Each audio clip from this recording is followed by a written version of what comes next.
This is a Glass Box Media podcast.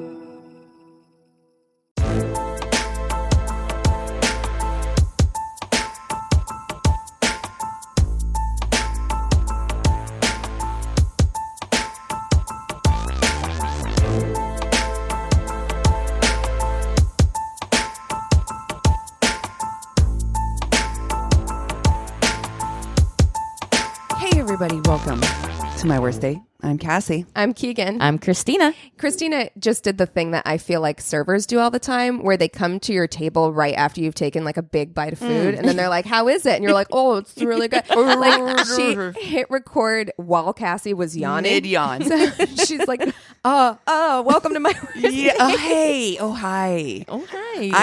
I am dead tired. I'm giving about 23% right now. Oh, no. I am literally, you guys were talking about business stuff and I was like zoning out.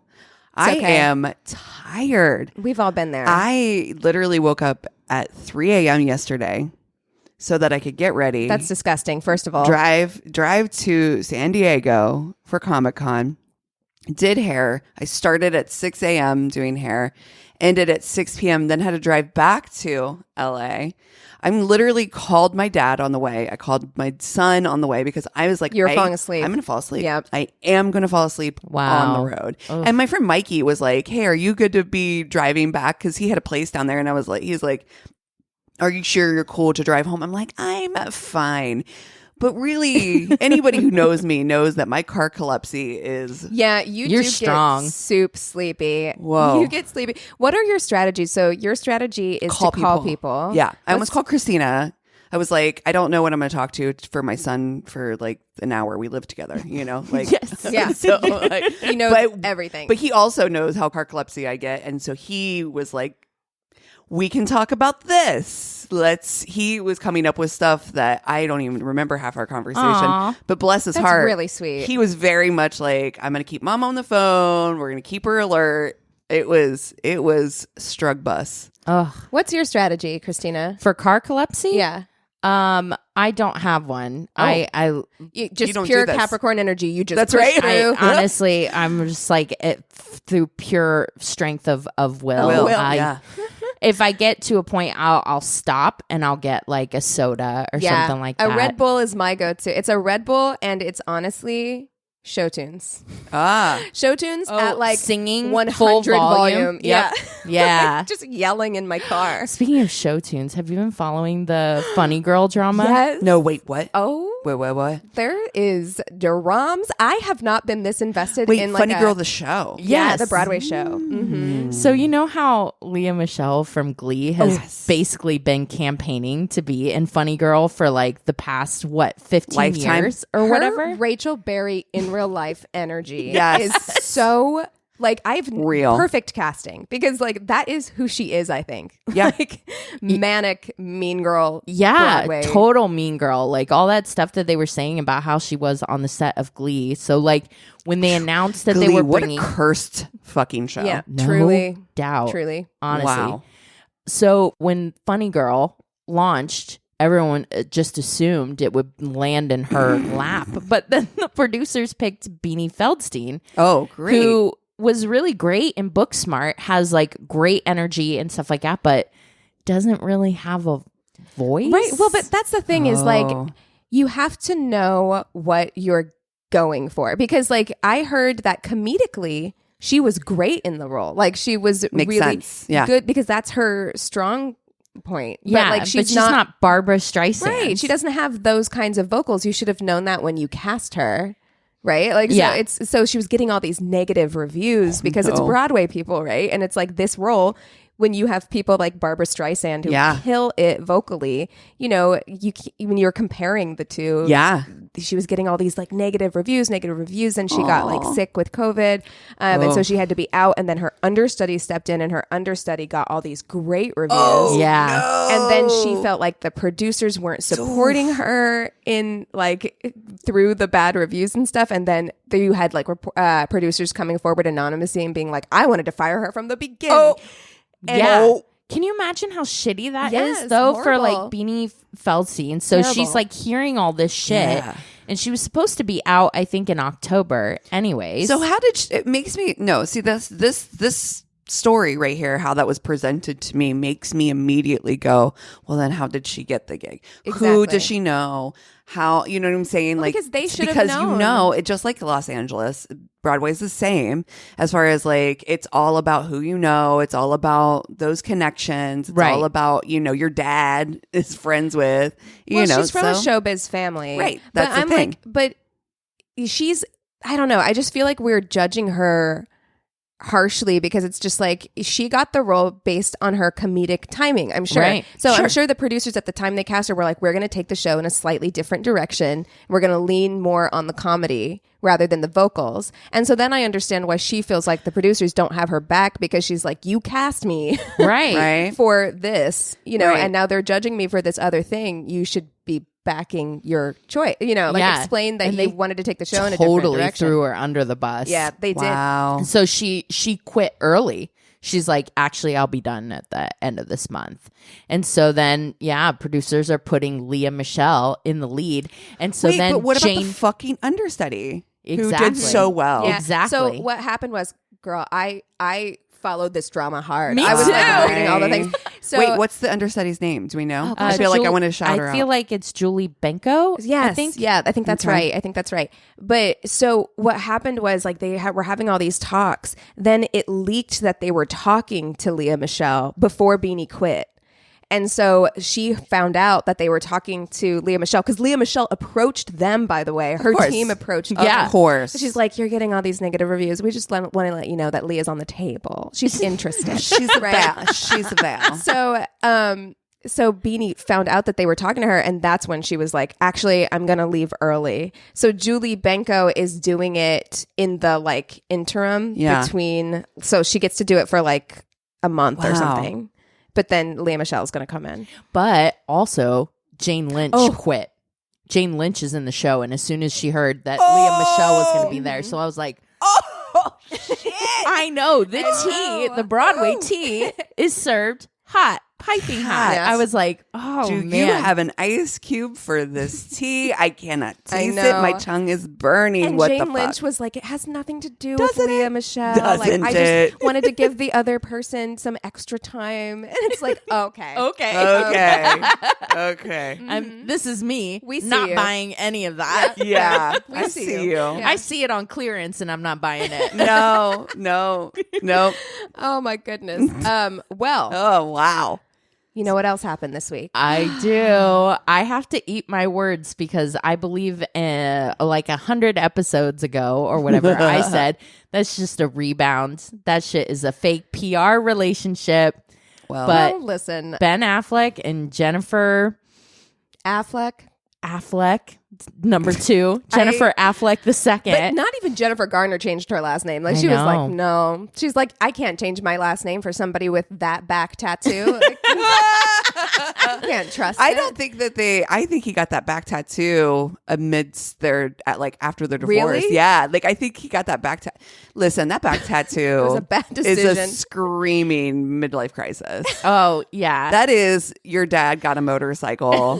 Where did he even go to get that tattoo? Like that tattoo, Hell. you have so you have so much money. Yeah. Like you have really good tattoo money. And Yeah. that looks like you got You had a it friend. in somebody's basement. Like it's You had a friend come over to your kitchen. so bad. But okay, this is not about Ben Affleck's back tattoo. Jen Which is Affleck. the name of my new band. Ben Affleck's back tattoo. Yeah. Ben and Jen Affleck did get married finally. Yeah. There is At still a something. drive-through The chapel, White right? Chapel in Vegas. Oh, yeah. Yeah. I don't think it was drive through. I think it was the. What? Yeah. Yeah. You know what? Listen, good for them. Those Keegan, crazy kids. I saw your TikTok the other day where you're and we all know that I'm the, you know what, girl? Live your life. Live your life. Live Get your love. Try it. You don't know. It could be the one. They could be together forever. Yeah, you know, maybe they will be. I don't know. Because I was the one who was just like, you know what? I think I believe in this relationship. I think it's real. Did but then you? I did. Whenever, Yeah, because I was talking shit Yeah, on and it. I was I was like, this is fake. They're I was just like, doing now, this for the now. career. Mhm. But then I saw a bunch of things that made me believe it was a PR relationship because I was seeing stuff that I'm like, Jennifer Lopez is so good at like turning things into tabloid fodder. Right. Like, and so it's hard to tell what's real and what's not with her because like there were pictures that were taken that I'm like, these look like stage photos. They absolutely do. Right? Like, and it's using paparazzi to like tell the story but of maybe them she's being just really good at uber in that. love. And I'm like, I'm always like arms crossed. Again, if it's on clearance, I'm not buying it. But the marriage, I'm like, I still don't know. I have to say, I am still not buying it. Okay. I'm But still she very changed skeptical. her last name. That's the thing that's getting me is I'm like, she's been married a handful of times at this point. Right. And she has never changed her last name. So I'm like, okay, maybe it's real. Wow. I don't know. Time will tell. Yeah. Time will tell.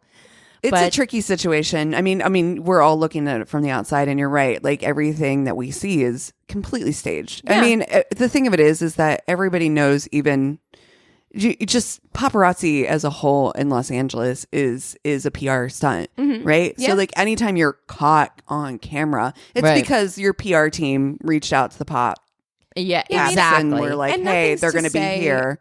So they nothing's know to you're say getting that caught. it's- You know, that both things aren't true, right? Like, For sure. nothing's to say that they're not like really in love, and she's also really milking the Good at PR. paparazzi Yeah. at the same Right. time. Like, That's you right. know, so those pictures are probably completely staged, and that's why they feel fake. But their relationship could be real. Sure. Like, you know, we don't know. Well, you know, let's talk rebounds because that's part of the other reason that makes me skeptical is Yes. that I just don't know of any rebound in my own personal experience going back to something that fucked up the first time. yeah, a bounce back Usually, relationship. like, fucks up a second time too. I don't know. I feel like it's been such a long time now. I mean, because what was that, like 15 years ago? Like, it's been such a long time. They are different people now. change. Like, I mean, I don't know. I guess that's another argument. Do you believe that people can really change? True. I do. I think that I'm a completely different person than I was 10 years ago. Yeah. I think I've changed fundamentally. I have too. And so Agreed. I think that like you can change. If he's dedicated to his sobriety, that's something that they didn't have whenever That's they were right. together before. True. You know, They weren't parents. they weren't parents. Yeah. I think that there's a lot that's changed about them as people, and maybe I think it can work. I think going back to something can work. When I see those types of relationships, it's usually like it's been like 2 years. Yeah. And you're going back to your ex, which is like, He's different now, honey. changed. He hasn't changed. He's just out of jail.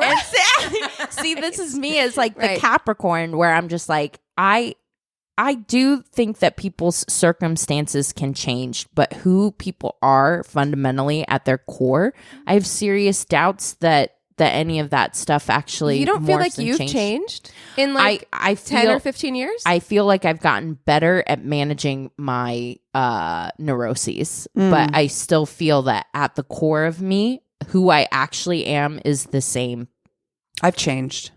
I have changed. I think I have I've changed my views. I've too. changed my values.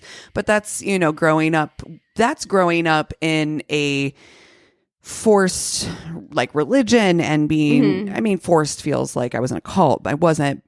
No, but look, I mean- okay, we don't have to go into that, but But it is. It's true. It's you. But that's life, right?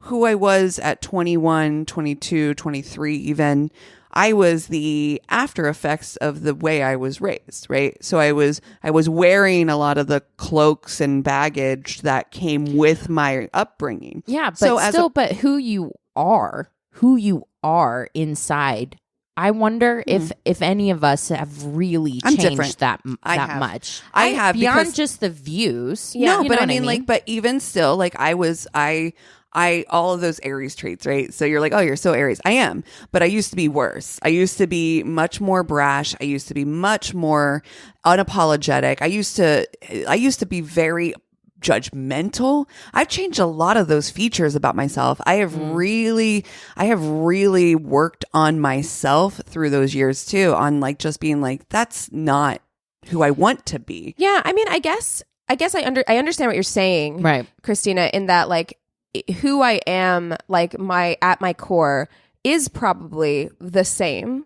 However, like when you change your mindset and your worldview, you do change the way you interact with other people, and that will bleed into your relationships. It will change what you put up with in relationships, what you want from relationships. It changes all of that stuff, and so maybe the two of them at their core actually get along and like love each other, and it was all that other stuff, circumstances, that like has been shed throughout the years to allow them to come back together. Because I think that can happen, because at your core you are who you are. I do believe that that's what your spirit is, like you have a core spirit, but like all those other things make up who you are, because perception is reality. So what other people perceive you to be is what you are, right? So you change, and I maybe it'll work. And sometimes you don't not. And sometimes you don't even know who your core personality is, your core being is. You have to shed things. You have to shed that. I mean, you and I both can relate in that world of like just shedding some of these beliefs that were given to us. Yes. But I do think I agree with Christina in that, like, if I really dig deep. But I don't even know if I knew who that person was. But I don't know if I knew her at the time, but I do think that she was always there. There you go. Now that makes sense. Yeah, I think that she was always there. Yeah. Yeah. I will buy that. Okay. There you go. You're like, and I will get that Kirkland's best. So on that note, for FMK, I propose that we FMK famous celebrity rebounds. Oh, well then So like Gwen Stefani and fucking Dude Face from The Voice. And then not like people they've come back to, because I was thinking Elizabeth Taylor and Richard Burton, right? Yeah. Whoa, they came back together like 5 times, and none of them were a good idea. Yeah. But let's do rebounds, ones that you're like, holy shit! Like, of course, it's a holy shit that they came back together because they were together before. But like, I'm talking like. Remember when Jennifer Aniston and Vince Vaughn were together? Oh, classic. Classic shit, rebounds. Like, everyone was like, huh. Well, you know what I thought wasn't going to last, but did last, speaking of Gwen Stefani, is Gwen Stefani and Blake Shelton. There you go. Who saw it? Who knew? Like, no. Who saw Nobody that? saw I didn't have that. coming? I did not have that on my bingo card. That is, well, we've got some other ones here, too, that were... we've done him too many times, but like Olivia Wilde getting with Harry Styles immediately. Whoa. I know. Whoa. Speaking of tea, there's tea there too. Ooh, tell me. Florence Pugh and Olivia Wilde are feuding. Allegedly. Because Florence Pugh is refusing to do any press for Don't Worry, Darling. And then, like, Olivia Wilde is, like, passive-aggressively posting things, like, and every tagging time, and tagging Florence Pugh. Wait, why is she refusing to? We don't know. Nobody knows. But yeah, I know. The tea is very hot. Okay, rebounds. Oh man, rebounds. I gotta say the Gwen Stefani and Blake Shelton one is big that's for a good me. one. What about Olivia Munn and the football player? No, John Mulaney. Mulaney. And Olivia Munn. And then, again, I know we've done him many times, but like Kim K going straight from her marriage to Kanye into a relationship with Pete Davidson was like breakneck speed. Oh, yeah. What about Nicole Kidman and Lenny Kravitz? Oh, that's who she dated after Tom Cruise. You know who else? Renee Zellweger and Kenny Chesney. Do you remember that? Oh my God. And they got married. Right. Yeah, they did. And then they got divorced like 2 months later. Right. Yeah. They were like, never mind. This was a mistake. Okay, so you've just gotten your heart broken and you've got to rebound with either Blake Shelton, Kenny Chesney, Vince Vaughn,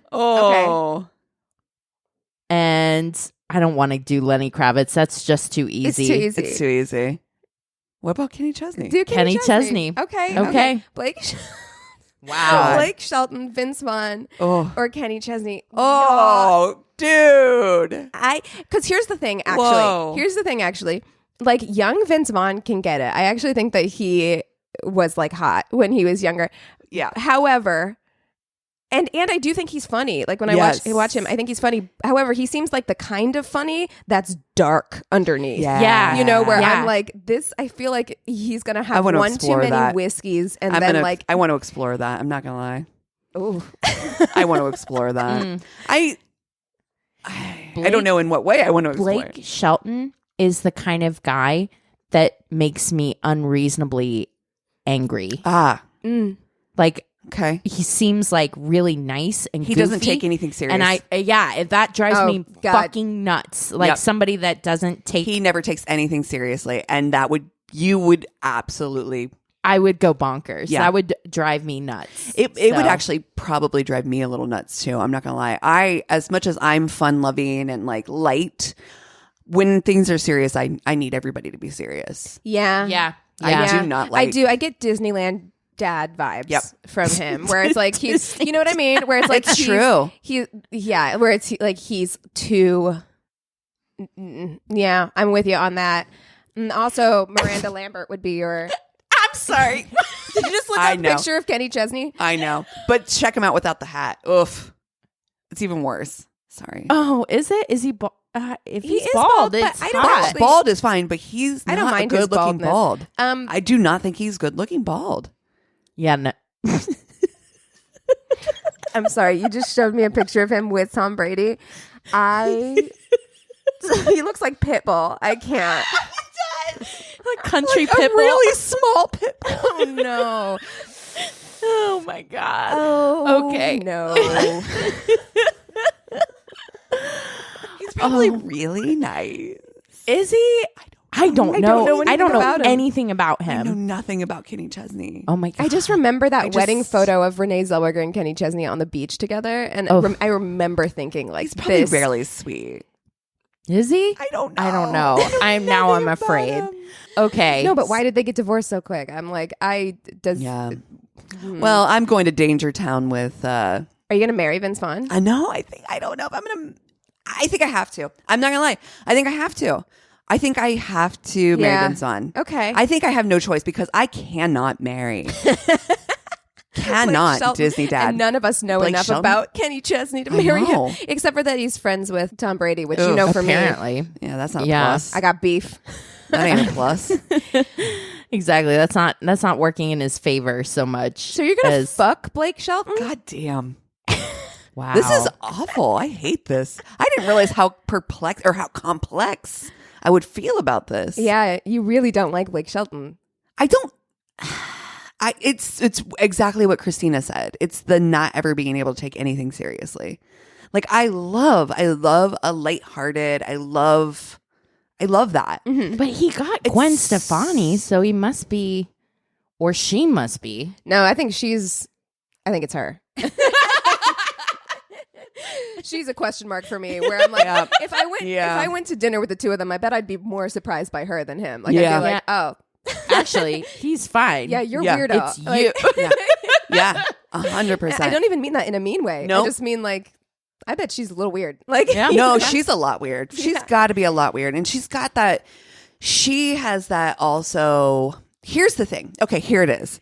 She has I got famous when I was just young enough. I've never had to do anything for myself in my life. Youth. yeah, To energy, her. yeah. That eternal child.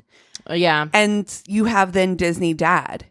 Yeah, I think that they Who have a lot of. everything is fine, guys. Everything's fine, and she needs somebody. They're perfect together. Yeah, I when actually you break think that it they down. are. I think that they are, and I think that they have a lot of fun at Disneyland. Like they Oh, look yeah. like they are wearing the ears. Yeah. they are going on all the rides. They are Yep. staying Yep. for World of Color at the end. Yep. Like they are doing all They- the. Like I would actually like to. I would go to Disneyland with them. Like Yeah. I would do a fun, lighthearted vacay situation with them. They're perfect for each other. Yes. I do not need a Disney dad because I'm a full ass grown adult who has Right. has dealt And with. you're not my dad. And you're not my dad. And I have dealt with all of those things. Like I feel like Right. there's something about somebody who gets famous young that they haven't had to deal with a lot of things on their own. They've had a lot of mollycoddling and people help and guide them through these things. What about Blake? So Blake Shelton was with Miranda Lambert, right? And Yeah. she cheated on him. No, right? other way Is around. that what? broke them up, or I was think it was the other way around. I think he cheated on her. There was cheating involved. I don't know who cheated on who. you might I be don't know. right. I don't remember. Yeah. At any rate, it didn't work out. I know she was heartbroken, and that's what made me think that it was the other way around. She was the one who was like pretty devastated by the whole But breakup. Gavin Rosdale cheated on Gwen Stefani. several times. Yeah. From what I heard he was not a nice husband. Yeah. I don't doubt that. Yeah. If you find, I heard that she was like looking at the iPad and found evidence of, that's I don't terrible. love that. I hate it. Yeah. I think I've come to a decision. Okay. All right. Talking it out.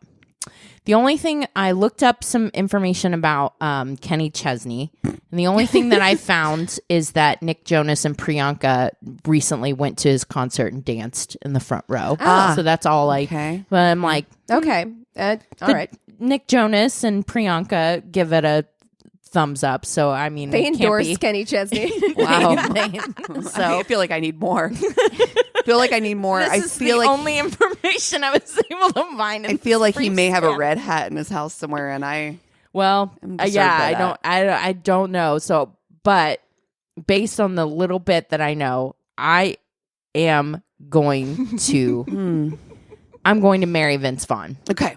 Yeah. Yeah. There's something about that like little bit of edge that he has that I think I can relate to, and that we can riff back and forth and have a good time. He's also very tall. He's which is very nice, tall. Yeah. which is nice. Yeah, I like the dad bod he's rocking. So Yeah, he's I got think he funny looks friends good. too. Yeah, He's got good friends. absolutely. You'd be hanging out with Dude Face that does all the Marvel movies. I'm in. John guy? Favreau. Thank you. Yeah. Yeah, John Favreau, yeah. I would marry John Favreau. Oh, fuck, yeah. Let's put him in this mix. Rebound. And then I am going to This is tough. 'cause I do like bald guys. You do. You know, I gotta say, I think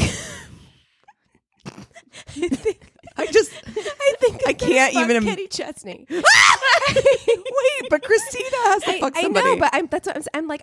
I cannot all I'm saying is imagine. no judgment if that's the direction you're going. I think I'm going to. I think I'm going to. I Blake really Shelton's tall. can't. Cassie's over here like, don't do it, girl. Like Blake Shelton. You don't have to. That's also true. I just. But here's the This thing. is There's hard. there's something a little appealing about Kenny Chesney being a little bit of a mystery. Like I'm like, I kind of want to get into his house just so I can I want to solve this equation, right? Is it going to be a little bit of chicken fried? Oh, cold beer on a Friday night. Yeah, he could be the type. He could really surprise us. Like, what if his house is like super like modern? It's all like glass, or it could be one of those things where it's very much not that, and he's got lives like a in, like- rotating round bed or something covered in velvet. You know, I don't know. We just don't know. It And is a I completely will mystery. Solve It's- this mystery for you. It's like, what is it? Like deal or no deal? Like, I'm like, I think I'll go for it. I'll open the mystery door. I'm Yeah. gonna fuck Kenny Okay. Chesney. Okay. yeah. I mean, Oh my just, gosh, I just hope I once. don't regret that. We'll just do it once, see what it's like, and maybe Yeah. we'll come out of it and be like, that was a mistake. Or you might be like, Actually, I see how he got yeah. Renee Zellweger to marry him in like There a you month go. and a half. there you go. Yeah, there's got to be something there, right? So I'm gonna fuck Kenny Chesney. Never thought those words would come out of my mouth. Yep. Can he keep his hat on? Sure, yeah. I mean, honestly, I'd prefer it. Hat, boots, keep him on. He is a Capricorn. Oh, there you go. Oh no, wait, that's a label he was on. Never mind. He's actually March 26th. That Oh, makes so more he's an sense. Aries. That makes more He's an sense. Aries. Oh, you love an Aries mistake. Yeah. This is He's going to be awful in bed. There is absolutely no fucking way. he's It ain't got to be happening. better than Blake Shelton in bed. What's Blake Shelton? Well, did Blake Shelton in 2000 get involved with Tim McGraw in a scuffle with police officers because he attempted to ride a police horse? I'm in. That sounds like the shenanigans Okay, I'm going to fuck. I might marry Blake Shelton. That's hilarious. No, this is Kenny Chesney. Oh! That also Kenny tracks. Chesney trying to ride a police horse. Listen. Oh my That's God. some Aries energy. Yeah, it is. If I've ever It fucking is. heard it in my life. Yeah, Oh I'm my gonna God. fuck Kenny Chesney. That's hilarious. Oh my God. If I was gonna get arrested for something stupid, it would be something like that. I wanted to ride the horsey. Blake Shelton, June 18th. So he is a Gemini? Oh, I'm in if he's a Gemini. He's a Gemini. I had a feeling he might be a Gemini Gemini. men are. What the fuck? Yeah, I'm in. And then what's Vince Vaughn? Something dark. That's what I mean. Like I'm like I don't know what I'm gonna do here. Vince Vaughn. Oh, Aries. Oh god damn it. It's not a good one in the bunch for me over here. Not for me Oh, either. Lord. These are not this is hard for me because Yeah. I think Vince Vaughn seems more interesting, right? Mm-hmm. Like there's more there that I'm like interested to dig deep into. Do I want to Mystery man. marry Vince Vaughn though? I don't know because there is a darkness there that scares me a little bit. You know what? Let's give it a shot. Let's give it a shot. I will marry Vince Vaughn. I can fix Okay. him. Yeah. I can fix him. He's got a little bit of fire. I'm a little bit of water. I can put that fire out. Yeah. Okay. Yes. Okay. I'm gonna marry Vince Vaughn. This is making sense. And I'm gonna kill Blake Shelton. Nothing, Not personal. I would love to go ride the Dumbo ride with you, but I don't really want to marry or fuck you. I just not giving me that energy. yeah, not at Yeah. all. That was hard. Yeah. It was really hard. Yeah. Now that I know their signs, have only one option. Oh, you changed your answer? I have to marry Blake Shelton. I have to. There's no way I can marry an Aries. Are you kidding? Oh, no. You don't want to try to ride a police horse? Yes, Well, I Tim do. The McGraw. problem is we all do, and then we're all in You're jail. gonna end up in jail. It's We're like all in Parks and prison. Rec, Ron and Tammy. Yes. Ron and Tammy too. That like energy that's just like chaos. Chaos. Yeah, pure chaos. Yeah. And you have, I feel like these are two different kinds of Aries men. You've got the Aries man who's trying to ride a police horse. So that is like unhinged, like fun, but unhinged, right? He's a March Aries. They Oh, both yeah. are. They both are. Oh, they both are? Oh, yeah. okay. I was going to say, because that's different from an April Aries. Vince Vaughn is the Aries. Dark Aries. He's going to drink a lot and start breaking plates. You know what I mean? Where I'm cannot. like, I feel like triggered. yeah, you're gonna have fun with Kenny Chesney Aries. You're gonna get arrested with Vince Vaughn. I actually feel like it's gonna be the other way around. Really? I would for sure. For me, the Aries I am would get arrested with Kenny Chesney. Kenny Chesney because we're shenanigans. Yeah. We're shenanigans Aries, and we're gonna shenanigans our way right into jail. Yep. Vince Vaughn and I are going to end up dead. Yeah. Or on a Dateline episode. well, that's what I mean. Like, you're gonna end up arrested because the neighbors are gonna call the cops because you'll be screaming at each other at 2 a.m. for like an hour and a half. I have to fuck Vince Vaughn. Yeah. Yeah. That's good. Yeah. That's good. Yeah. You going to marry Blake Shelton then? I'm going to marry Blake Shelton. Are you Okay. kidding? I cannot marry Kenny Chesney nor Vince Vaughn. I just feel cannot. like this Yeah. is growth. I feel like this is Yeah. making a very good decision. Yeah, it is Yeah. for me. Yeah. Now, because here's why. I love Geminis, and they get a lot of shit. But Geminis are great. They're fun, which we've seen. Blake Shelton. I think Blake Shelton has to play the role that he plays in the relationship that he's in because of the relationship he's in. Do I feel like Geminis can also be serious? They can. So we don't get to see Gemini serious. Oh, so yeah. like, because Geminis are a twin, right? Yeah. So they're like, they can be. So knowing that he's Gemini makes me know that he can be serious. Okay. So- Yeah. Okay. I'm down with that. Sound reasoning. Yeah. Okay. So there it is. Oh, well, that was journey. A journey Yeah. for one. You guys want to take 5 and we'll come back with stories? Might need Yes. 10. And we're back. Okay. I have the Tainted Love this week, so I will get us started with a listener story. Okay, it says, I met this guy on a group hiking trip a few years ago. He texted me a few days later asking if I'd like to go out with him. I agreed, as even though we didn't talk much during the trip, he still seemed normal from what I could tell. I love that that's where the bar is. The bar is always like, does he seem normal? Normal. Yeah. Yeah. Normal. Okay. Clean. Like, that's it. We both lived in London at the time, so he said we should take our bicycles and go for a ride on Sunday afternoon. He also told me to go pick him up as he had decided the route we should follow in advance and his house was closer. I thought it was a red flag, but did so anyway.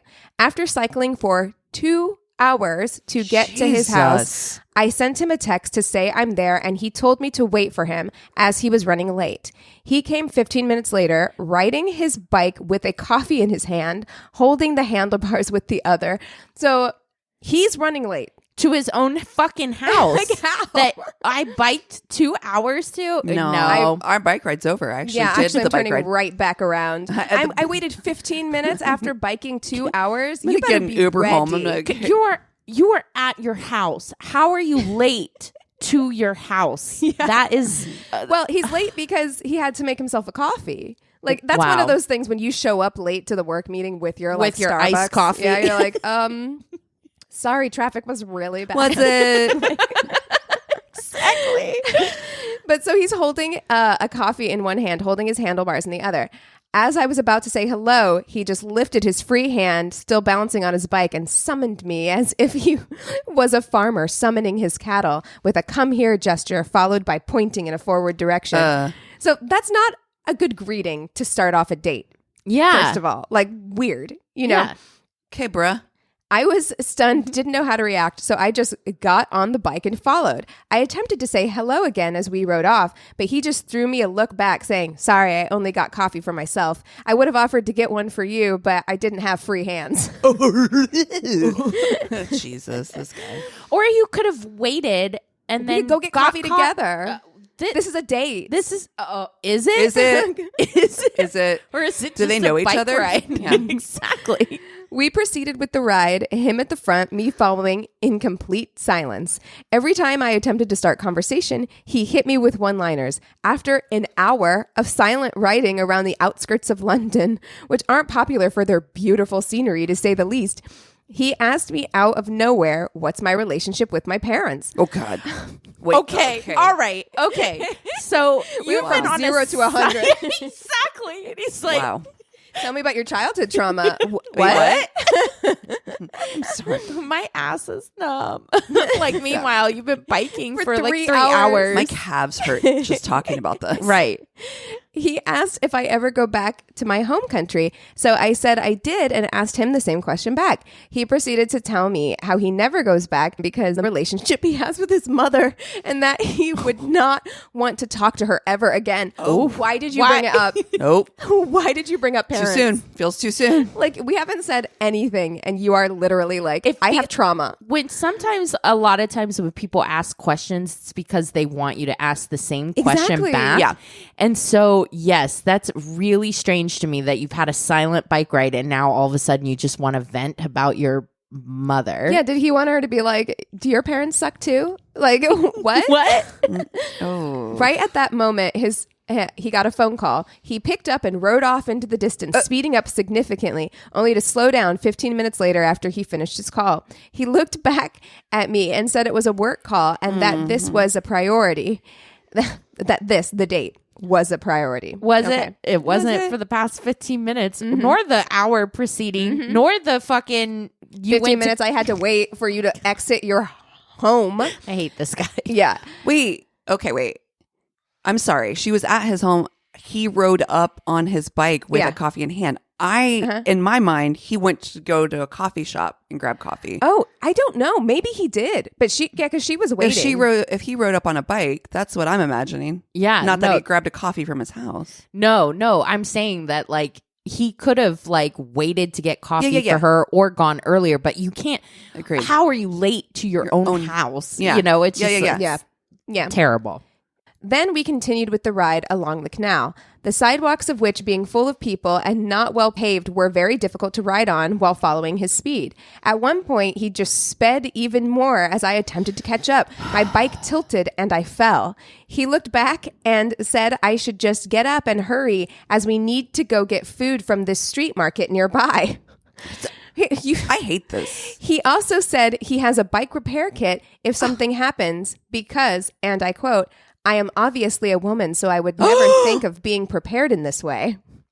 I want out of here immediately. I fucking hate everything about this. I'm sweaty. I'm hot. Right? I just fell off my bike. Yeah. I'm in You know pain. what? Go on without me, sir. Yeah, exactly. I'm fine. Yeah. It seems like you want to be by yourself anyway. Yeah, I'm good. I'm done chasing you on a fucking bike. Literally. Like we're in fucking like junior high out running around the town. Stranger Things energy.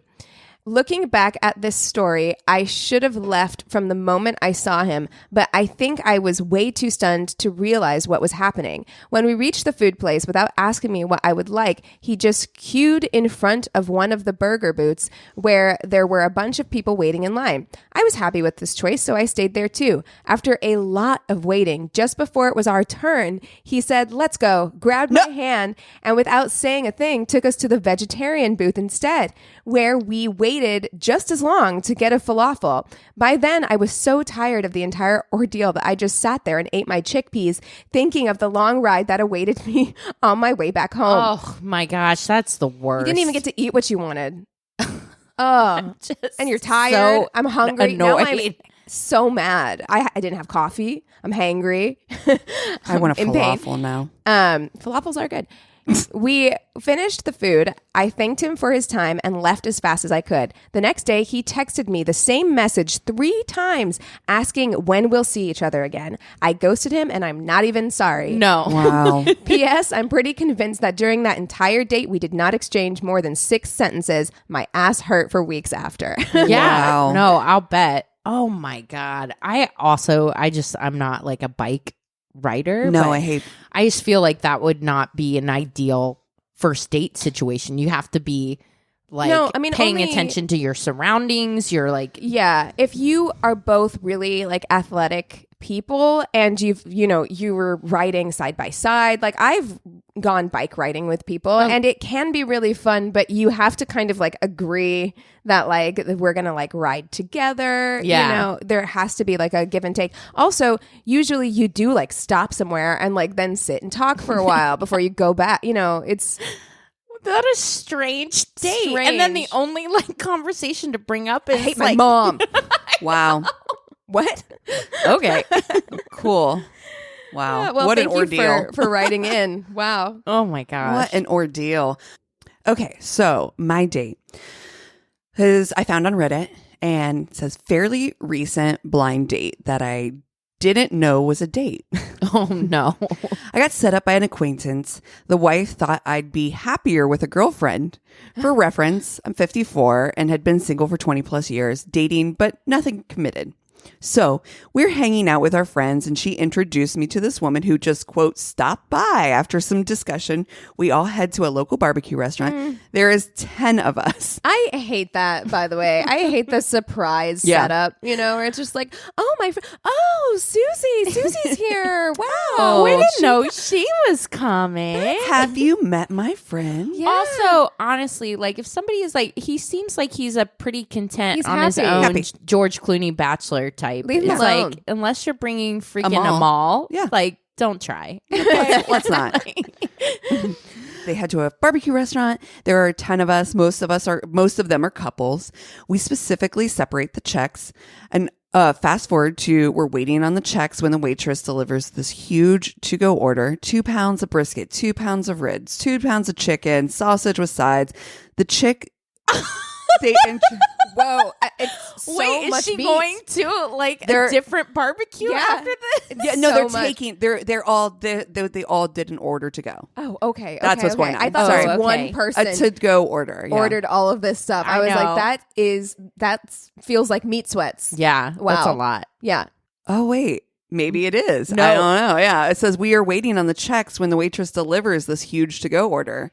Yeah, the chick they introduced me to just casually said it was for her 4 kids, all teenagers, making jokes on how much they eat. I'm thinking, it's your checkbook. No need to explain. I hand the waitress my ticket and my card, and the girl asks me, "Aren't you forgetting something?" Oh. Oh no. no, she's trying to get. Oh no, do you know how much something like that costs? So much money. That's like almost $200. That's a lot of fucking in this food. economy. in this economy. Uh-uh. I'm That trying to. is so much food. Yeah, No, wow. And how bold of you to assume, like you, bold as day came out and said, this is for my kids. This is a first date, right? In quotes, Yeah, blind and not date. even a date. Barely a date, 'cause Right? it's a big group thing. Yeah, that, like, why would you think that I would pay for, even if it was a date, why would you think that I would pay for your kids' families. dinner? Yeah. Yeah. Wow. Jesus. She's like, she hands the waitress her check and's like, we're together. I'm like, the hell we are. Since when? This chick blows a gasket and goes off on how Anne, the person who said their mutual friend, said I was a gentleman and took care of business, and how much of misogynistic asshole I was for not picking up her check. That word doesn't mean what you think it means. That's not what it means. That's not what that means. That's not where it belongs. You're using that wrong. Yeah. Stop that. No. And how she consented to give me a chance with her. What? I mean, seriously?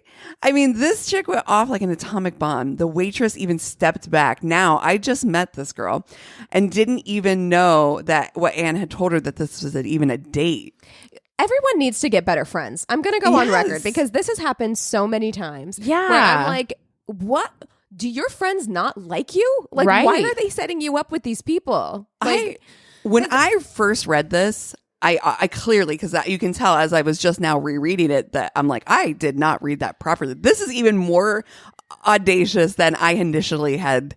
yeah, because there is no way that somebody who goes off like this, first of all, bold as day has those expectations, Right. first of all, and then goes off this quickly. That's not like something that they hid deep down in their personality. Like, how did your friend Anne, who was setting you up on this date, not know that the person she was setting you up with was Banana Sandwich Town? Right. How? And why in the world? The audacity is so strong. Truly. So strong. Says, also, there's like a little sidebar. It says that, to be clear, I paid my check and gave the waitress an apology at a very large tip and left her ass at the restaurant. Mm-hmm. She contacted me a few days later wanting to give me a, quote, second chance Who by, gave you my quote, phone number, first of all? allowing me to take her to this exclusive restaurant she wanted to try. Oh my God. Needless to say, it didn't happen. That Wow. energy is fascinating to me. I have never been able to like pull something like that off. Me Like neither. that is The levels. the level. I would try to go in all confident to do that and then immediately backtrack and be like, actually, sorry, no, I'm sorry. Here's my card. Oh my goodness. What entitlement, man. Peak entitlement. Okay. I have a submission from a listener. This story just really warms my heart. I'm so excited to share it. The subject is, but is he a bagel boy? Oh, Okay. I love a good bagel. Okay. So my bagel boy story. I was home one summer after graduating from college, and this cute guy who had graduated a few years ahead of me and was now living near my hometown sent me a DM on Instagram. I had followed him a while back, and honestly, I got instant butterflies when he messaged me. Oh, I was kind of amazed that someone that cute and a few years older wanted to go on a date with me. After chatting for a bit on Instagram, we made plans to meet up. We hit it off and started going on more dates, meeting his friends, co-workers, etc. He was the charming type. Like so much so that several times we would be out and vendors would just give him free food, drinks, Jesus. gifts, etc. Okay. wow. He was You got to nail that down immediately. I'm like, free food? I'm in. Yeah.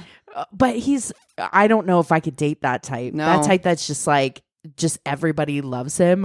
I'd No, be I too would- insecure, I would especially at feel 21. inferior. Yeah. I'd start to Oh, feel at inferior 21 for yeah. sure. Yeah. What about me? He was extroverted, attractive, and fun, and 21-year-old me was falling hard, too fast. Oh, Retro. I existed where I typically existed in my early 20s, a space of hopeless romantic bliss, thinking that even though I was going back to grad school several hours away from him in the fall, he would still want to date me if I just showed him I was worth it. Oh. That sentence, I'm like, Yep. Relatable. I feel that. Relatable I feel content. that. I feel that sentence in my Today. bones. Yeah, I still feel that. I get it. I'm like, we could make it work. I just did it with Vince Vaughn. I'm like, we could make it work. Yeah, it's fine. During this time, I was also living at home with my parents, and let me tell you, trying to navigate dating was difficult. I received many a side eye and frowning emoji from my mom when I would text Frowning and emoji. say I was spending the night at his place. Your mom responding with a frowning Frowning emoji, emoji. is so fucking funny. Just no comment, just frowning emoji. Just, I don't like this. That's a bad idea. What if they thumbs down it? It might as well have been. chat. My dad was traditional too and kept getting on me about how he never came to pick me up, and I was always driving to see him downtown. Oh, That's I such mean, a dad dad is thing. making a point. Yeah. Yeah. Trying to Stop make being rational, Dad. It's love. it's love. Everyone I love loves him. Trying to make everyone happy, I messaged him after a few weeks and suggested that maybe he could stop by and meet my parents sometime. Talk about cringe city, population me. That was way too soon to suggest he meet my parents, but he did. Look, we've had people meet parents on first dates. There you I know. I feel like you showed incredible restraint. Yep. 3 weeks in. But he did respond and say he would be down. Anyways, dating with religious, traditional parents can be a journey. Over what was only like a month and a half of seeing each other, there were several ups and downs. His interest in developing our relationship fluctuated constantly. Some days I felt on top of the world with him, and other days I was completely unsure where his feelings were If at. you're feeling that much up and down in the first month, That ain't it. Like, that ain't it. The first month should be all just like rainbows and on. sunshine. Yeah, exactly. This included seemingly meaningful late night chats about life. You know the type. Yep, I sure do. Followed by me leaving his place downtown at 2 a.m. when he realized maybe he wasn't ready to be dating anyone and that I should go home. Gag. To then be hit up a few days later to go on more dates, feeling like maybe things could work out. Oh, honey. I was still crushing hard and didn't let these red flags stop me from still wanting my hopeless romance. During this time, I explained to him I wasn't interested in casual sex, and sleeping with someone who didn't want to pursue a more committed relationship would be really tough for me. I respect and support that casual sex works for some people, but for me, I knew I would emotionally struggle. He seemed to be respectful of that and said he understood. So we held off, and I asked him to just be honest along the way. That brings us to the end of our situationship. One night, he was entertaining work clients downtown, and he invited me to sub in for his sand volleyball league that night with the plan of eventually meeting up with each other. After the game, his friends took me downtown with them. I ended up at a birthday party for someone I'd never met before, and then eventually down in the bars in my sandy, sweaty shorts. Oh, no. Meeting up with him and the clients he was entertaining. At the bar, he kept chatting with me and making me feel like he was really interested in me. He even offered to travel 9 hours to see my race that weekend, meet my mom, and said he wanted to take me out on a fancy date that Friday. By the end of the night, he was too tipsy to drive, and his friends drove us to his place. I decided I would stay the night. Feeling like he was really into me now with the big game he was talking that night, I told him I thought I felt ready to sleep together. He said he felt comfortable with that too. Of course he did. Yeah. Fast forward to the next morning, and his alarm goes off at 7 a.m. He jumps out of bed, asks if I can drive him to work since he doesn't have his car, and if I could be ready in 5 minutes. I agree, and on the way, he asks if I can stop by the bagel shop so he can pick up bagels for work. He keeps going on about how great these bagels are. I'm thinking to myself, wow, we slept together last night. I'm driving him to work. He's getting me breakfast. Surely this man will consider grabbing me one of these amazing bagels when he goes in. No, he ain't. Wrong. He hops back into the car with a giant bag of bagels and begins directing me to his work. Yeah. I drop him off at his work and we kiss goodbye. I don't know if it was how hungry I was or how much I fucking love bagels. Yep, this sounds like me for real. Like, I'm like, this would be the final straw. I'd be like, That's you know so what? funny. You know what? And did not currently have one in hand, or how clear it became to me in that moment he really didn't care about me. But I immediately burst into tears as I drove away. Trying to be a strong, independent woman who doesn't need a man for bagels. Yes, I kept repeating that to myself as I drove. Amazing. I went She's to my... like, no, I am a strong, I independent. get my own bagels. I went to my favorite bagel shop and to buy myself a bagel, extra cream cheese, and a tea. 2 days later, we went on another date, and during dinner, he pulled up his calendar on his phone and kept talking about how busy, how crazy his schedule was with lots of fun trips, etc. I was heading back to grad school in August, and I kept thinking, wow, he's making it very clear he's very busy until I leave. We made out in the parking lot, and then I got in my car. Confused by kissing in contrast to the schedule review, I called him on my drive home to express my confusion, to which he responded, yeah, I think before things go too far with us, we should stop seeing each other. My heart hurt so bad, I felt like a total idiot, embarrassed, and naive. Now, here's my favorite conclusion to this story. That night, I immediately drove to my brother's house and cried on his couch, to which he comforted me and shared his now signature line, dating can suck, but just remember, every cock is a new lesson. When I told my other brother the story, he responded and said, you know, some men are all talk and no bagel, but you deserve a bagel boy. Aww. This started my family's running joke about whether the new guy I'm seeing is a bagel or an anti-bagel boy. And finally, my best friend knew I was hurting and planned an entire date for the two of us where she set up a whole picnic in my favorite park. Aww. During our picnic date, she got down on one knee to propose to me with an everything bagel with a full-out friend speech chocked full of bagel puns and asked me to be her best bagel friend forever. Oh my God. She has the now, best those are the people. friends you want. She has the best people. You don't want in an her Ann. life. You want a bagel girl. Yeah. I know. Yeah. She's got the best people in her life because her brothers are awesome too. Yeah. And I think I felt like some of the stuff that she communicated through the story too was just really, really mature. Yeah. Even though we've all been in that place, she communicated, she asked questions. Yeah. And for her to realize, hey, this person is not thinking of me at all. This person is using me. I think is really aware for that age. Oh my God. Way more aware than I was at that age. Totally. And even if you can, I love that you see how it can coexist, that like you can have those thoughts and you can know that and you can still make out with them in the parking lot. Yeah. You know what I mean? We've all been there too, where we're like, I feel like, oh my gosh, there's a picture. Oh my God. How adorable is that? That is God. the best. I am going to cry. Guys, that's so cute. Friendship. Yes. And like, I will always get you guys bagels. If I stop somewhere and like, I'm on my way for you guys. For sure. You always do. You always ask. We always ask. Like if we're stopping somewhere, if we're going to McDonald's breakfast before we record, we always ask. Yeah. We're very considerate like that. Yeah. Yeah. I feel like that would have broken me too. I would have been for. like, that would have been the thing Like, for me too. I'm like, we finally slept together for the first time and I'm driving you to work and you couldn't even pick up a fucking bagel and you're for me? talking this bagel up. Yeah. I have like- a really strong awareness right now of how much I didn't love myself back then.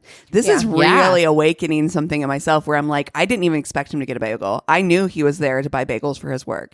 And I did not, in my mind, I was like, oh, that's so weird that she expected somebody to get him. And I'm like, no, she should have expected that. He was the one who was talking him up. And I'm literally like thinking, I deserved a bagel.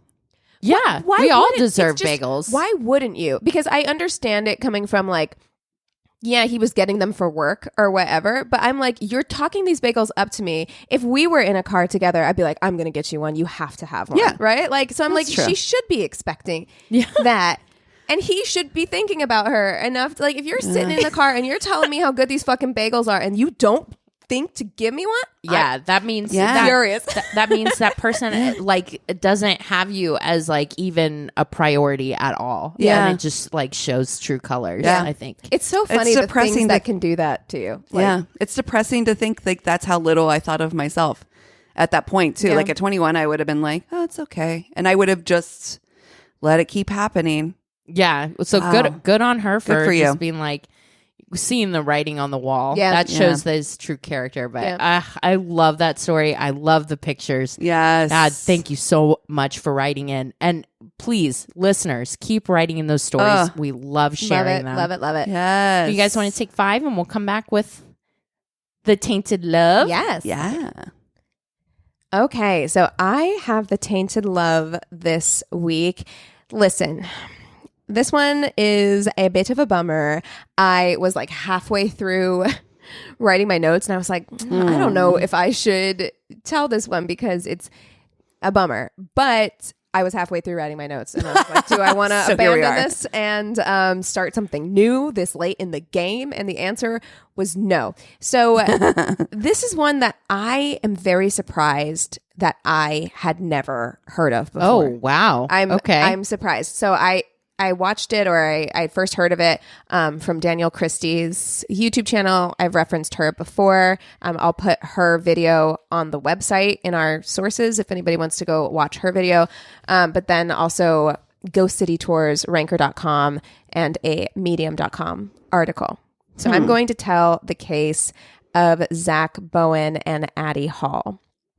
So this case is apparently fairly well known in New Orleans, but I guess not anywhere else because I'd never heard of it. Interesting. Okay. I'm going to give a little bit of a backstory for Zack, just because I feel like it's somewhat relevant in the story. So Zack Bowen was born on May 15th, which is the same day as our little baby MJ. So he's a Taurus, in 1978 in Bakersfield, California. Zack had a bit of an unusual childhood. So not long after he was born, his parents decided to fulfill their lifelong dream of traveling across the United States. So they got a VW van, packed up Zack and his brother, who was 3 years older than him at the time, and they Hashtag van life. Van life before van life, right? Van life is going to be like annoying enough for me, but doing it with two small children in the backseat. No. It's a hard Absolutely pass not. from me, dog. Absolutely not. Yeah.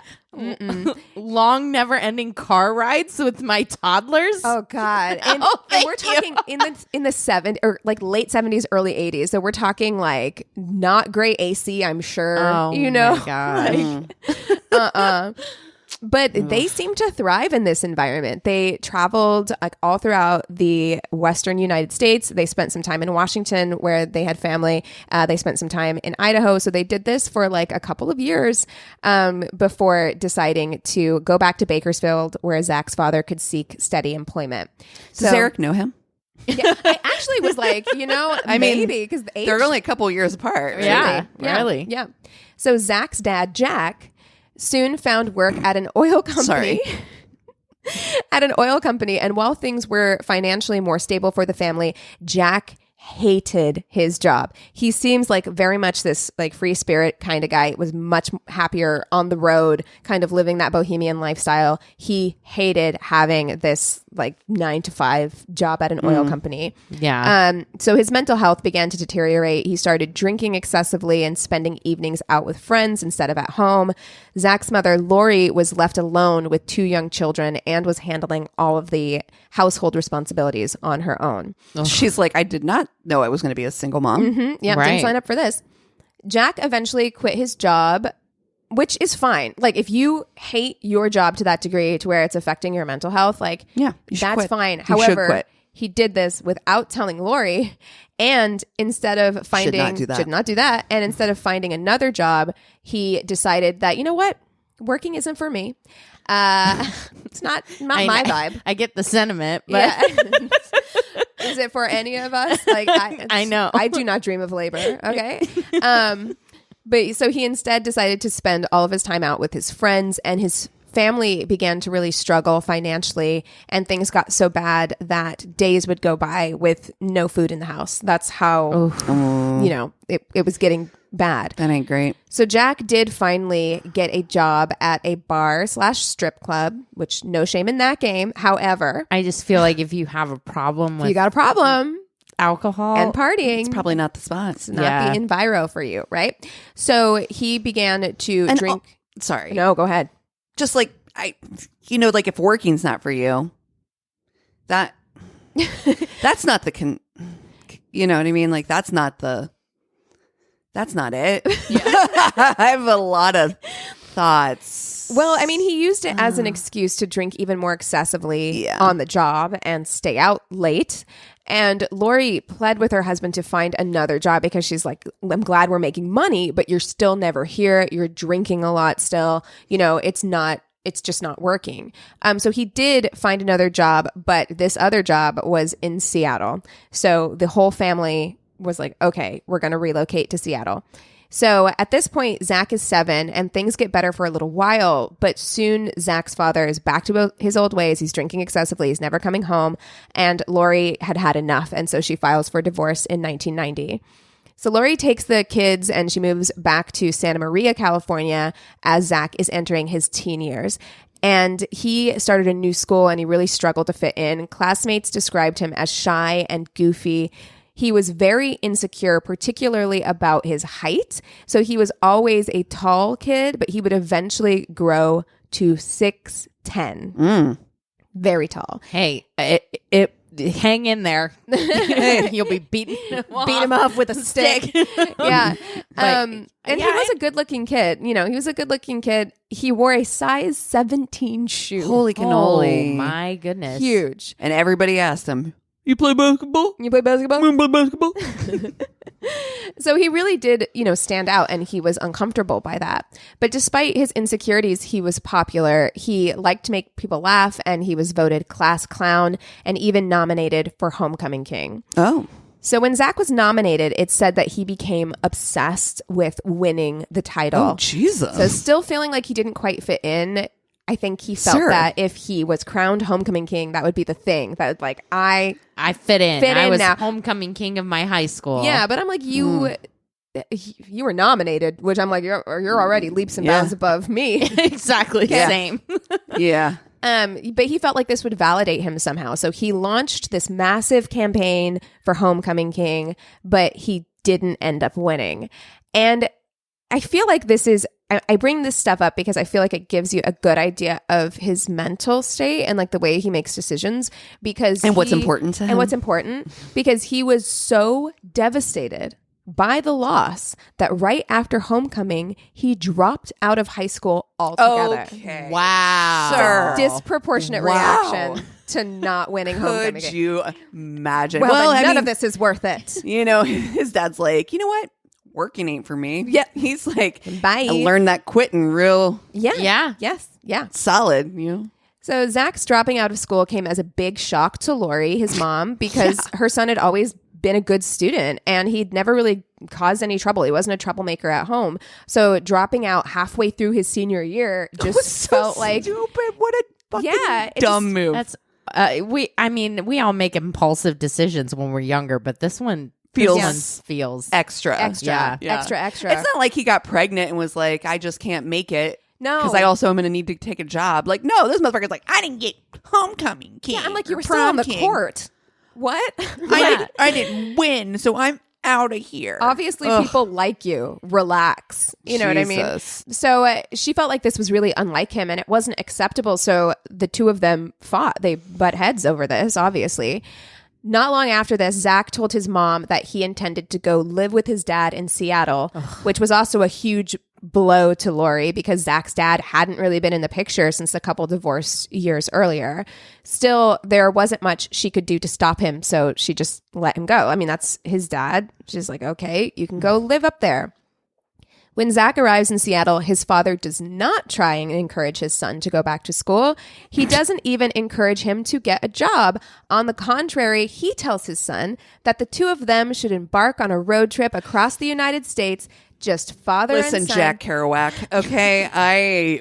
But He's listen, like fucking Easy Rider or something. it's Shit. not even that like they're just going on a road trip. Like they're going on a road trip, hitting up all the craziest party spots in the U.S. Father and son. He's like Matthew McConaughey and fucking Gross. Dazed and Confused. So gross. Oh, no, it's worse. He's older. Yeah, he's not just a regular dad. He's a cool dad. Cool dad. You know what I mean? Hey. Yeah, so he's like, we're going to hit up all the party spots across the U.S. We're going to drink and have a good time. So that's what they do.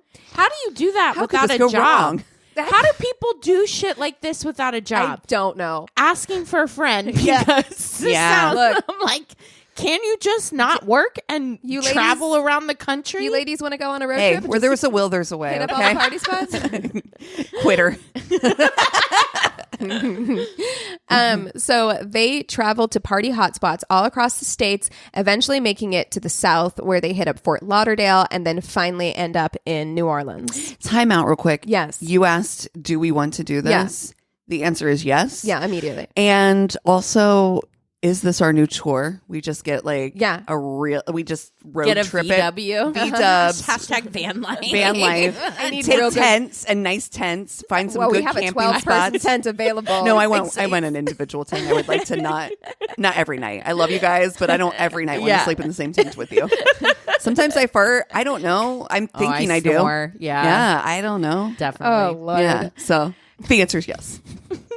So at this point, although, we're talking about doing this, I think it would be very fun, but we are setting boundaries, individual tents, right? Because tensions can get high on road trips. Yeah. That can happen. Absolutely. Traveling in general, road trips especially. Yeah. Because you are in a very small, confined space. You need to take Xanax with you. You need to take anti-nausea medication with you. You have to plan. You got to get playlists plan ahead. ready to Yes. go. Yep. Yeah. Vibe check. Mm-hmm.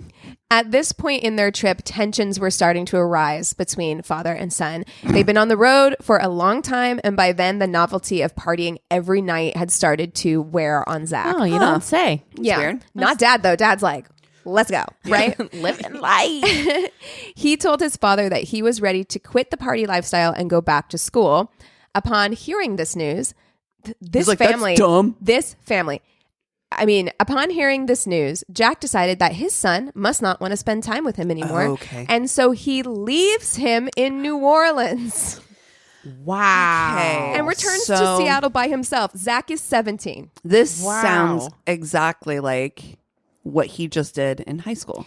Yeah, but he didn't With high leave school. his kid. No, but he left because yes. people didn't like him. Yes, but exactly. This is where he learned it from, right? This It's is just like, a real top behavior. and this is why I wanted to give background. Yeah. Because I'm like, I think it all makes sense, right? So now we have a 17-year-old kid living Alone. basically alone in In New Orleans. New Orleans. Doesn't know anybody. great. Right? Great. So Zack got himself enrolled in high school in New Orleans, Good on him. but he soon had to drop out because he had to get a job to support himself because he's got no support in New Orleans. Does he not know his mother's phone number? I don't know. I don't know why he didn't call his Listen. mom. Pride. Maybe. Okay. Yeah. I was going to say, because this is like, he was born in 1970. That means he's my age. Yeah, 78. Yeah. Mhm. So, it's not like we're talking about this happened in 1978. This is. No, yeah. Yeah. He's 17 at this point. I don't know if The it 90s. was pride or maybe it was just like he's like, I can make it on my own, just stubbornness. He is a Yeah. Taurus, Oh, maybe. there it is. So at this point, when he drops out of high school, he's about 18 years old. And I don't know if the laws are different in New Orleans or if Zack lied about his age because he was 6'10", but he was able to get a job as a bartender serving Go Cups out of a window on Bourbon Street. So while serving drinks one night, he meets a woman named Lana Shupak. Lana lived in Dallas, but was visiting New Orleans with her friends. She and Zack hit it off immediately, despite the fact that he was 18 and Lana was 28. Ooh. So, He's obviously lying about his age at this point. well, Because he's able to sell drinks. I would- You have to be 21. I would assume that. Okay, yes, hold on. Okay. So Zack Sorry. begged Lana not to return to Dallas and to stay in New Orleans with him. She's like, don't go back to Dallas. Just stay in New Orleans with me. And she did. She left her whole life Wow. in Dallas and relocated to New Orleans to be with Zack, who she just met on vacation. These people are making some decisions Really that impulsive. Like the Capricorn in me, I'm like, I can't. Man, no. it's giving me like I'm anxiety sweating right now. I just want you to know that I'm sweating. 100. So Lana says that she didn't find out about Zack's age until a couple of months into the relationship. Okay. So I don't know if he was lying. He just never told her. She just assumed because he was Sure. working at a bar, He's tall. that he had to be over 21 at least. So maybe she knew he was younger, but didn't know that there was a 10-year age gap. Right. And not only 10 years, but an 18-year-old, But right? bitch, you made all these decisions without knowing that. Exactly. And by the that's- time she did know, even though it gave her pause, she was pregnant. So, Lana told Zack, hey, you're 18. We've only been together for a couple of months. If you don't want to be involved, like, I'm going to have this baby, but like, if you don't want to be involved, it's fine. Like, don't worry, you're a kid, basically. Wow. Yeah. But Zack was like, no, like he was eager to be a father. He stepped up. He started taking on extra shifts to bring in more money. And when their child Jackson was born, he said that it was said that he was like a really attentive and loving father. So he stepped up to the challenge, and Because he's still a child. yeah, I mean, he's 18. Yeah. Yeah, I'm probably 19 by the time his kid is born. Me. Zack and Lana got married by the time Zack was 20. He was the father of 2 kids. So by the time he was 20, he was married with 2 children. He had a daughter named Lily and then their son, Jackson, and was working. They named their children after themselves? Both of them?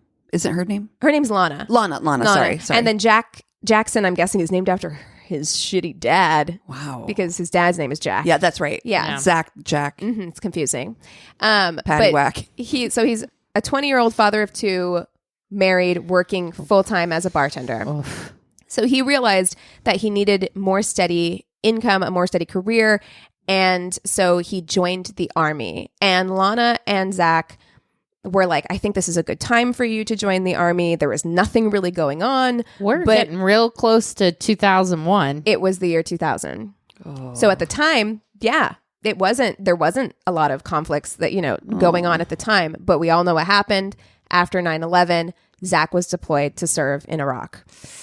When Zack returned, it was like he was a completely different person. He had severe PTSD due to his time in combat. Yeah. When he came back, he told Lana of a traumatic experience in which he had befriended a little boy whom he was teaching English. And that boy would come around like every day. And he felt very protective over this child. And he was devastated when the boy was killed for befriending American soldiers. Oh my God. So he felt personally responsible, because like this is his friend, and he was killed for befriending Americans. So horrible. I mean, this would be traumatic for anybody, and he had a lot of things happen to him over there that he brought back with him. He was just discharged from the army in 2004 at the age of 26. And though he returned home to his wife and children, he was never the same. He took another job bartending, but his mental health was just not doing well. And he and Lana were fighting every single day until they eventually separated.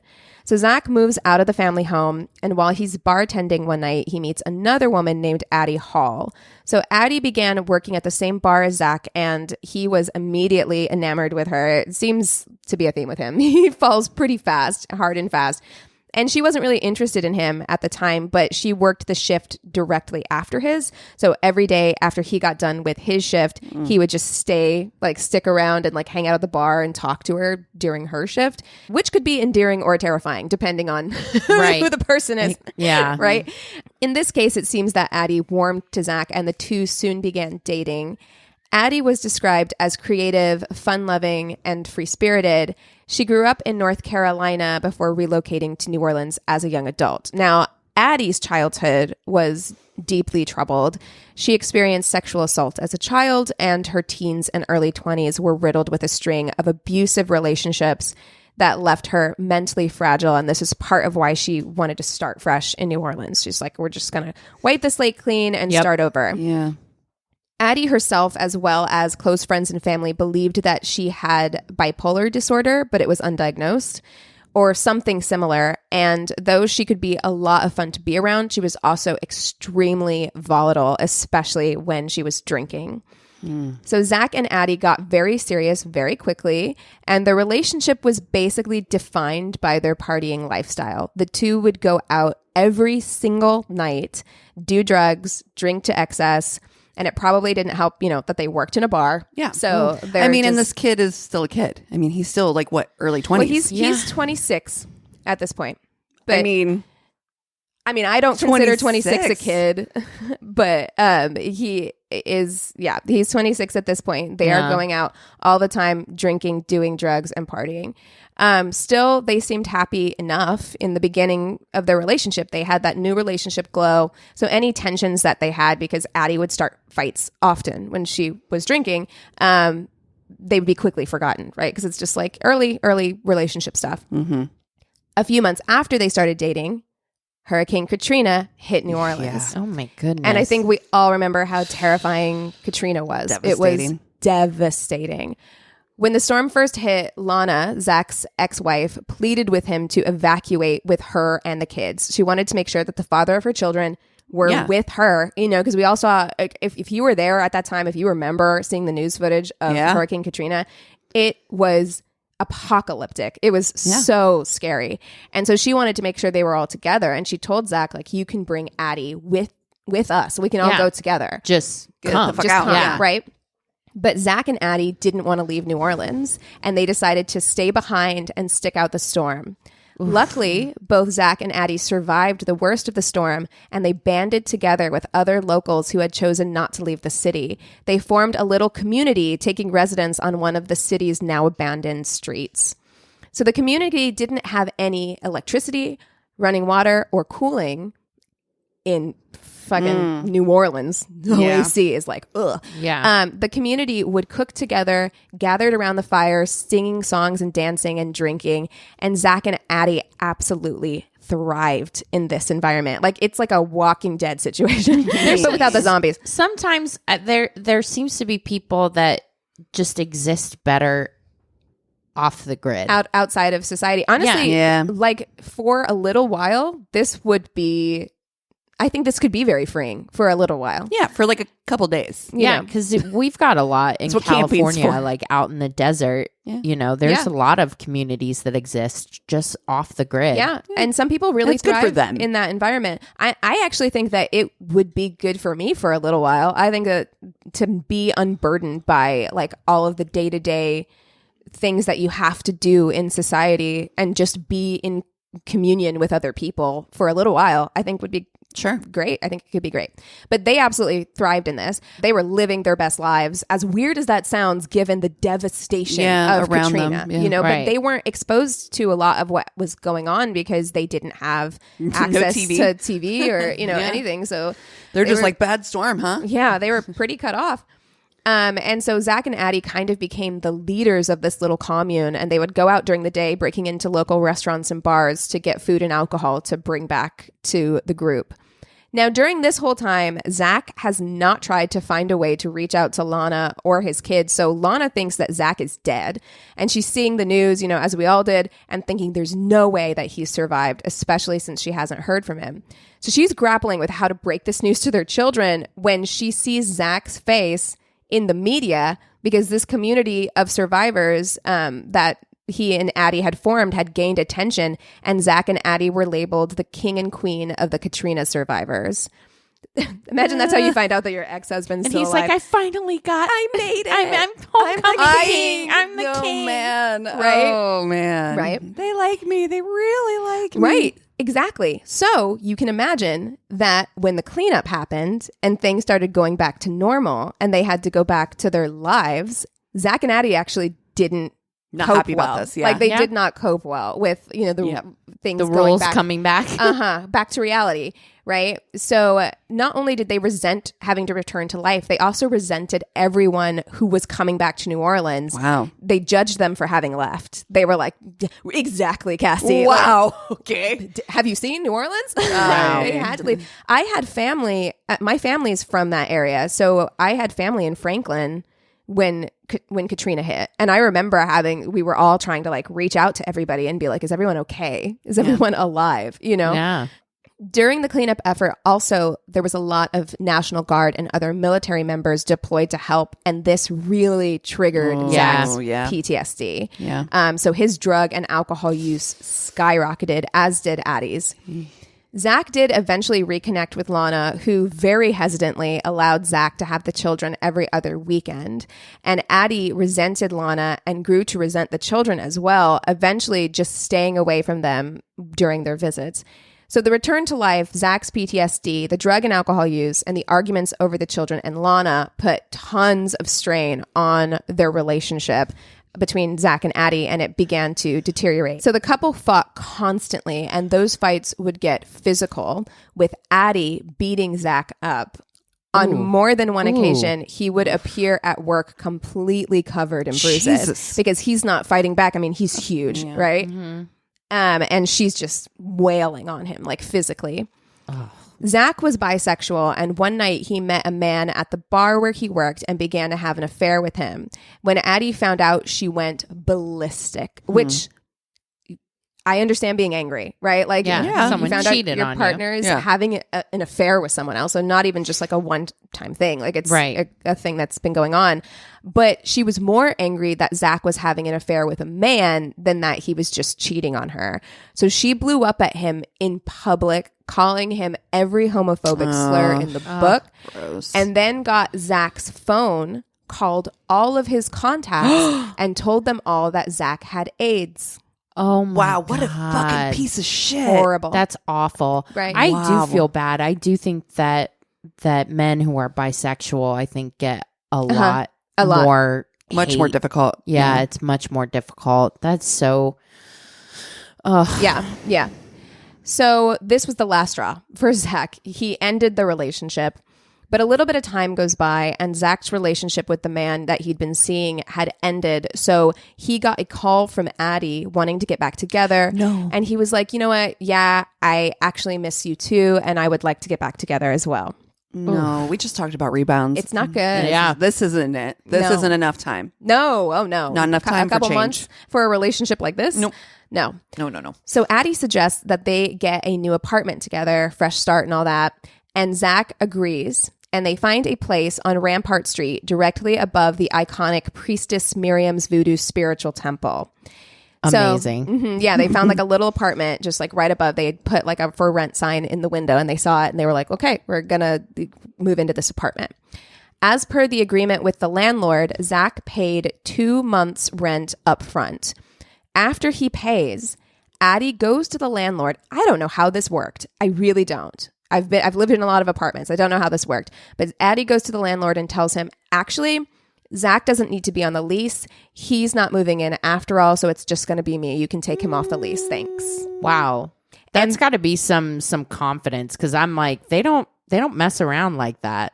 Like, yeah, no. leases Like, and how did stuff. she convince him of that? I feel like you would need to talk to someone, you know, like you can't just be like, oh yeah, Zack doesn't live here anymore. I feel like the way that you described them just having a window sign out front, maybe this is kind of just like maybe the owners aren't people who rent a lot to a lot of different, right. you know what I'm saying? Like Yeah. it's like Yeah. a mom and pop type situation. Quite like, we just possible. have this place upstairs. Yeah. Great. Yeah.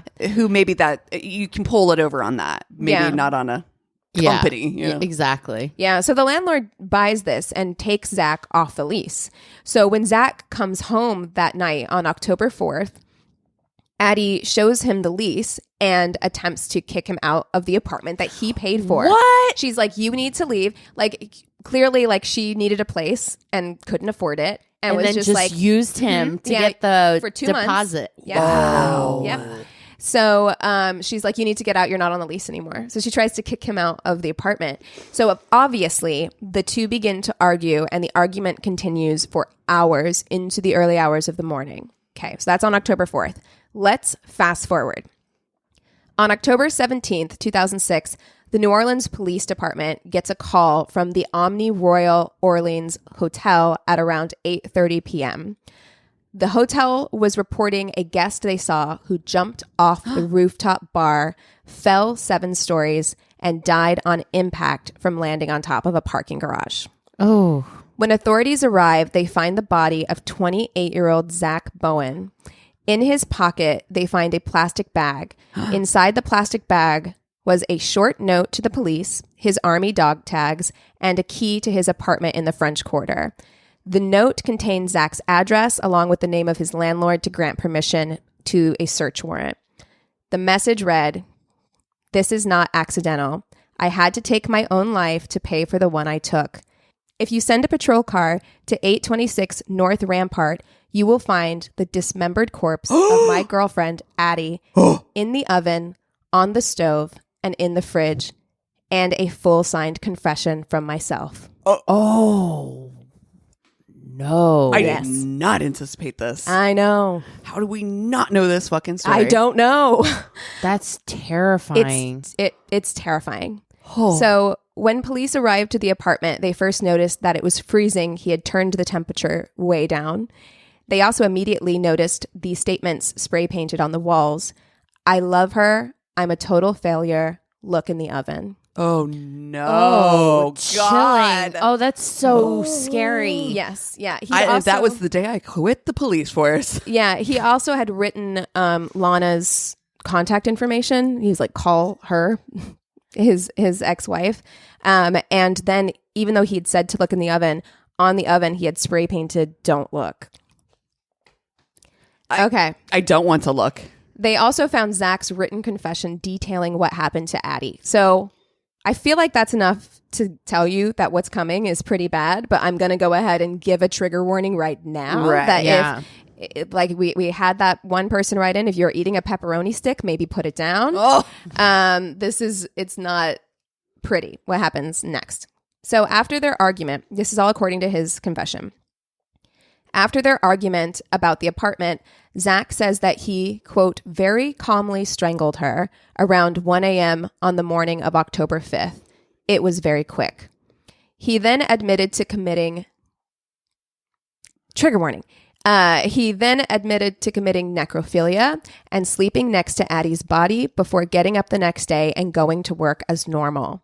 Upon arriving home to Addie's body, he decided that he needed to dispose of it, so he dismembered her and then put the parts in pots and pans in an attempt to break them down. So when the police found all of this, they assumed cannibalism.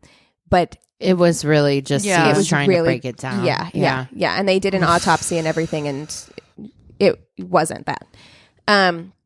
In his letter, he says that he stopped halfway through the process, horrified not only by what he was doing, but also that he was so calm and remorseless about it. So he just left them where they were, which is why they found them the way that they found them.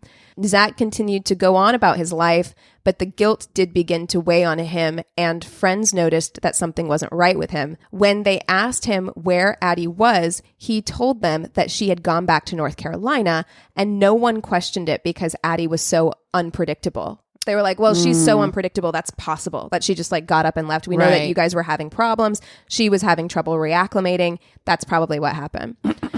Days before he committed suicide, he quit his job and spent all the money that he had left in his account partying until the money ran out. Like he was just like, he made the decision. He's like, I'm going to kill myself. So I'm going to use all of the money I have, just going out, doing drugs, eating the best food.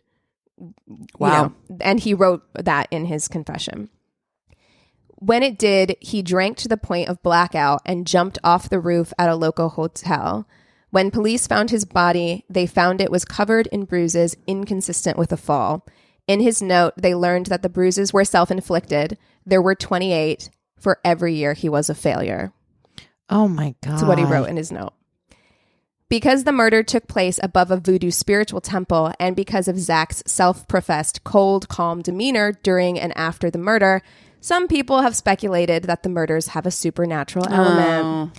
So much so that the apartment has now been opened to the public. What? And New Orleans tourists can visit it as part of a ghost tour where visitors claim to hear and see strange things. Oh my God. The original oven No. is still in the apartment. No, not the don't look. And visitors often leave money on it as like a offering. I don't. Oh. Don't follow me home. Like, Yeah, I don't know about Oh, you, but it no. feels massively disrespectful to me, not Wow. only towards the victims of this situation and their families, but also attributing this heinous murder to its proximity to voodoo. Yeah. Really Yeah. insinuates that religion is dark and dangerous No, and something to not- be afraid of. And instead of like really looking at it as like a rough childhood, Yeah. like What it really and is. a terrible stint overseas in the army, Yeah. like affecting someone's mental yeah, health. and two people who have major, mental health issues, who were Right. volatile, bad for each other, like that's really what that was. And I get really frustrated with the voodoo thing because it feels so steeped in racism. Yes. No, it definitely is. You're to- absolutely right. To say that like, oh, he did it because he was above a voodoo temple is like, that's oversimplifying. And that's why I wanted to give a lot of background Yeah. on him, because that's not what this is. And it feels very icky to me. This happened in like 2006. This didn't happen like 200 years ago, right? Right. Like, so touring an apartment where somebody was like brutally murdered in that way is like Yeah. tactless. Well, and just yeah. tacky. Especially with like like kind of trying to attribute a voodoo element to it does that to me is like, I mean, and Zach's kids, he's got kids, that are not that old either. And it's like, my heart really goes out to Lana and his children. Yeah. Wow. I could not believe I'd never heard that story before. Yeah, me either. I mean, Because his they kids are my age or my son's age. If you think about it. Yeah. Like Dylan's Yeah. age. I mean, they were in like they were in the paper. Like Zack and Addie were like kind of like media darlings for a minute because of everything that happened with Katrina. And I had no idea. You'd think that only however many months later this happening would have been big news. But yeah. Right. Wow. Wow. Thank you so much for sharing that one. Yeah. That one's a hard one. I was very nervous. I know. It's a dark one. Sometimes it's hard to do, No, but it's good. Weirdly details are enough, really interesting. Somehow our episodes do come together with some sort of theme, like Yeah. the whole So like weird. rebound thing. Don't go back that early. Don't go back. Yeah. Wait 20 years and There you go. Then maybe it'll work. reconsider. Right. Yeah. Also, maybe don't go back to somebody who called all the contacts in your phone and told them you had That AIDS. is, I can't even Unforgivable. and is physically abusive towards you. Yes. Yeah. Yes. Mhm. Wow. Yeah. So hard. Yikes. Well, what are you guys watching this week? So I am watching Stranger Things. Yeah. I had watched the first season and then like started the second season and then just fell off and never got back on. Right. But seeing everybody talk about Stranger Things, I'm like, okay, I need to like get back on this bus. And I'm loving it. It's Good. fun. It's one of those shows where I'm like, I can't take it too seriously because Right. so much about it is like implausible. But I still am really enjoying it. I just started watching something I completely missed, but I'm so happy. I started watching Silicon Valley. Oh, Silicon Valley's funny. It's light. It's funny. We needed something like that, like new to watch. I had no idea Mike Judge did it, the Office Space guy. Mike Judge. I love him. And yeah, I'm really enjoying it so far. We just watched the first season. So Yeah. Nice. I haven't been watching anything because I have been insanely busy this week. It's been just a shit show. But I like during work, sometimes I'll listen to like audiobooks, and I listened to a book that Keegan recommended called Pretty Things. And that book was fucking good. I loved it. It I know. was so good. And I guessed it. I texted Keegan and I totally guessed literally like even some of the weird plot twist stuff like really early on. But I was like, sometimes I do that.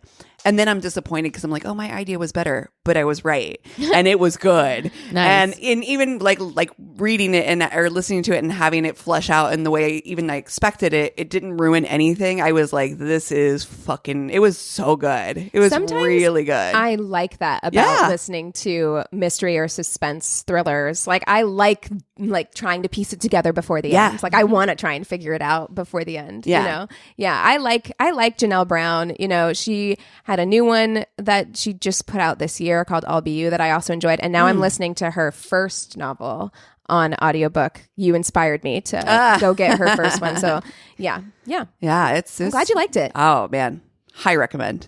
Well, yeah, if you've got content that we should watch, if you've got bad date stories, or if you just want to check in with us, go to our one-stop shop of a website. We've got some really big news coming up soon. Yeah. It's myworstdatepodcast.com, and we love you so much. Cheers. This is a Glass Box Media Podcast.